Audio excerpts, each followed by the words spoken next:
Shalom saudara terkasih dalam Tuhan Yesus Kristus. Salam jumpa bagi saudara seiman sekalian dimanapun saat ini berada.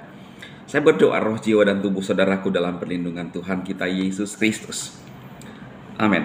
Saya mengharapkan saudara tetap setia, sebab Tuhan yang akan datang adalah Tuhan Yesus yang akan menjemput saudara yang percaya kepada Dia.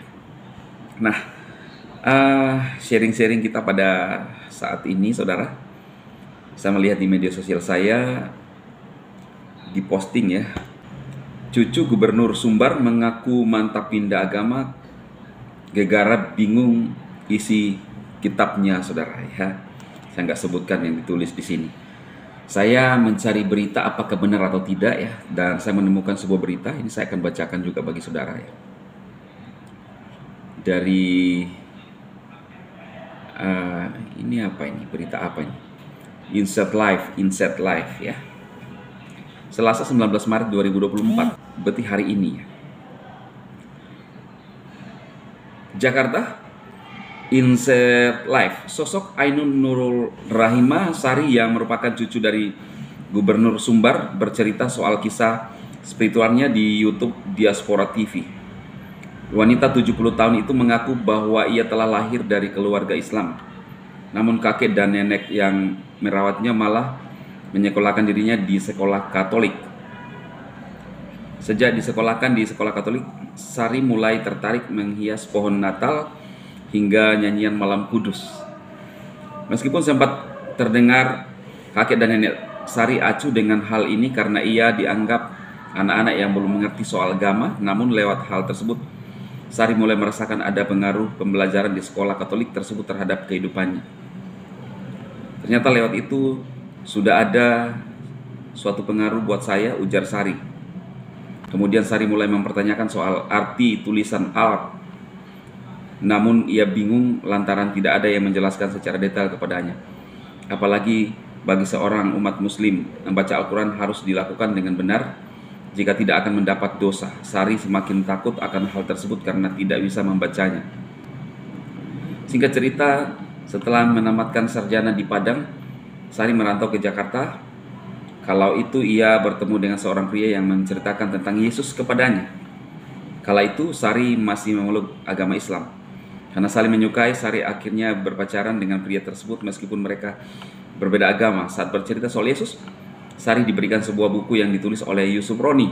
Wow.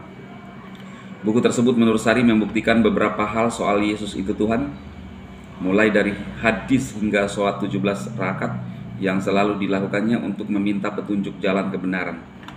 Sholat sehari 17 rakaat meminta petunjuk jalan benar, sampai kapan berdoa terus nggak dapat jalan yang benar itu.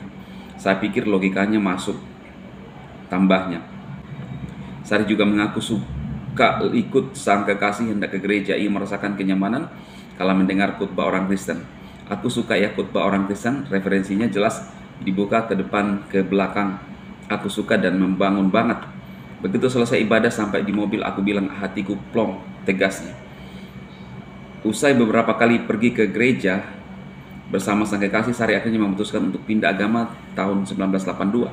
Akhirnya aku memutuskan tahun 1982 itu aku minta dibaptis GPDI Ketapang Pungkas. Wow, luar biasa ya kesaksian daripada Ibu Sari ya,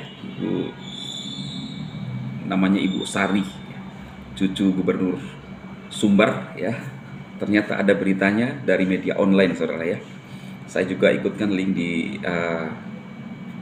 video-video yang saya buat ya. Semoga ini membangun saudara-saudara seiman bahwa sesungguhnya ketika orang mencari kebenaran yang sejati, Alkitab berkata, mintalah maka akan diberikan, ketoklah maka pintu akan dibukakan bagimu, carilah maka kamu akan mendapat.